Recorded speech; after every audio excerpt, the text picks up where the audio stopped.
السلام علیکم ناظرین، آج کی ویڈیو ایک ایسے موضوع پر ہے جو ہزاروں نوجوانوں کی امیدوں، خوابوں اور مستقبل سے جڑا ہوا ہے۔ STI jobs 2025۔ جی ہاں، وہی STI جابز جنہیں پنجاب کے نوجوانوں کے لیے ایک روشن موقع، ایک بڑی امید اور روزگار کا ذریعہ سمجھا جا رہا تھا۔ مگر کیا یہ حقیقت میں بھی اتنا آسان اور شفاف نظام ہے؟ مگر پھر اس کے پیچھے چھپے مسائل، بے بسی اور لاچارگی کی ایک بھیانک داستان ہے۔ آئیے حقائق جانتے ہیں۔ سب سے پہلے بات کرتے ہیں ان مسائل کی جو اس وقت ہر اس نوجوان کو درپیش ہیں جو STI جابز کے لیے آن لائن اپلائی کر رہا ہے۔ مسئلہ نمبر 1، کوئی ہیلپ لائن نہیں، کوئی سپورٹ سسٹم نہیں، کوئی رابطہ نہیں۔ جی ہاں، آپ نے صحیح سنا۔ جب ایک امیدوار اپنی پروفائل بنانے کی کوشش کرتا ہے تو پتہ چلتا ہے کہ سسٹم میں کوئی بگ ہے، یا CNIC پہلے سے رجسٹرڈ دکھایا جا رہا ہے، یا پھر موبائل نمبر تصدیق نہیں ہو رہا۔ لیکن کیا اس کے لیے کوئی فون نمبر موجود ہے، کوئی ای میل ایڈریس، کوئی آفیشیل ٹیم جو اس مسئلے کو سن کر حل کرے؟ افسوس کے جواب ہے نہیں۔ امیدوار پریشان ہیں، بے بس ہیں اور ان کے پاس کوئی راستہ نہیں۔ اب آتے ہیں دوسرے سنگین مسئلے کی طرف۔ چالان کی ادائیگیوں کے بعد اپلوڈ کا آپشن غائب۔ کئی امیدواروں نے اپنا چالان بینک میں جمع کرا دیا، لیکن جب وہ اپلیکیشن میں آتے ہیں تو چالان اپلوڈ کرنے کا آپشن ہی نظر نہیں آتا۔ یوں لگتا ہے جیسے کوئی دروازہ سامنے ہو لیکن کھلنے کا نام نہ لے رہا ہو۔ ایک طرف پیسے بھی گئے، دوسری طرف ایپلیکیشن بھی ناکام رہ گئی۔ پھر آتا ہے پروفائل اپڈیٹ کا مسئلہ۔ کئی امیدوار اپنی پروفائل میں لاگ ان تو کر لیتے ہیں، لیکن نیم قوائف اہلیت یا ضلع کا انتخاب فریز ہے، ایڈٹ ہونے کا نام ہی نہیں لیتا۔ کہیں CNIC آلریڈی رجسٹرڈ کا ایرر آتا ہے تو کہیں اسکول لسٹ ناٹ اویلیبل، اور سب سے بڑھ کر کسی کے پاس کوئی آفیشیل جواب نہیں کہ یہ کیوں ہو رہا ہے، کیا اس کا حل ہے یا نہیں۔ اور یہ سب کچھ ہو رہا ہے اس وقت جب حکومت دعویٰ کرتی ہے کہ ہم تعلیم، روزگار اور میرٹ پر کوئی سمجھوتا نہیں کریں گے۔ لیکن یہاں میرٹ پر سوال یہ ہے کہ بات میرٹ کی نہیں، سسٹم کی ناکامی کی ہے۔ ایک ایسا سسٹم جو اتنا بنیادی طور پر اہم ہے، اس لیے نہ ہی انتظامات کیے گئے، نہ ایپلیکیشن کے دوران ہونے والے مسائل کو نظر میں رکھا گیا ہے۔ اور شاید یہی مسئلہ ہے کہ ہر امیدوار کا اپنا الگ مسئلہ ہے، لیکن آواز سننے والا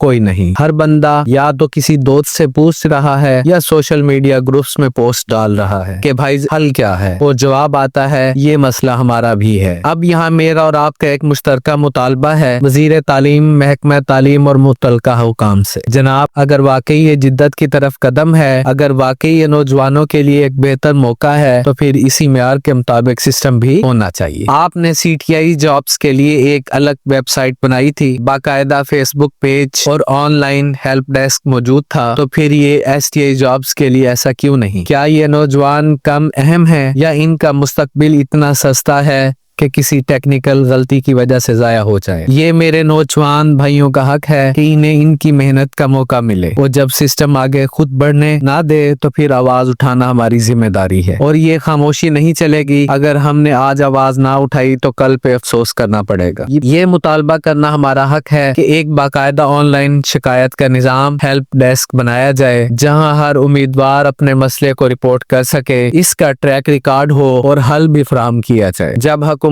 ڈیجیٹل پاکستان کی بات کرتی ہے تو پھر اس ڈیجیٹل نظام میں انسانی سہولت کا پہلو کیوں غیر موجود ہے؟ آخر میں میری آپ سب سے گزارش ہے کہ اس ویڈیو کو صرف دیکھ کر نہ چھوڑیں۔ اس میں بات صرف ایک جاب کی نہیں بلکہ ایک پورے سسٹم کی ہے۔ اگر آپ چاہتے ہیں کہ STI جابز کا یہ نظام درست بنیادوں پر قائم ہو تو اس ویڈیو کو لائک کریں، اپنے دوستوں کے ساتھ شیئر کریں، اور کامنٹس میں ضرور لکھیں کہ آپ کو کیا مسئلہ درپیش ہے۔ اسی طرح آوازیں جمع ہوں گی اور شاید ان حکام تک پہنچ سکیں جو اب تک خاموش ہیں۔ چینل کو سبسکرائب کریں، بیل آئیکن دبائیں اور ہمارے ساتھ جڑے رہیں تاکہ آنے والی ہر اپڈیٹ آپ تک بر وقت پہنچ سکے۔ اللہ تعالیٰ آپ کا حامی و ناصر ہو۔ اللہ حافظ۔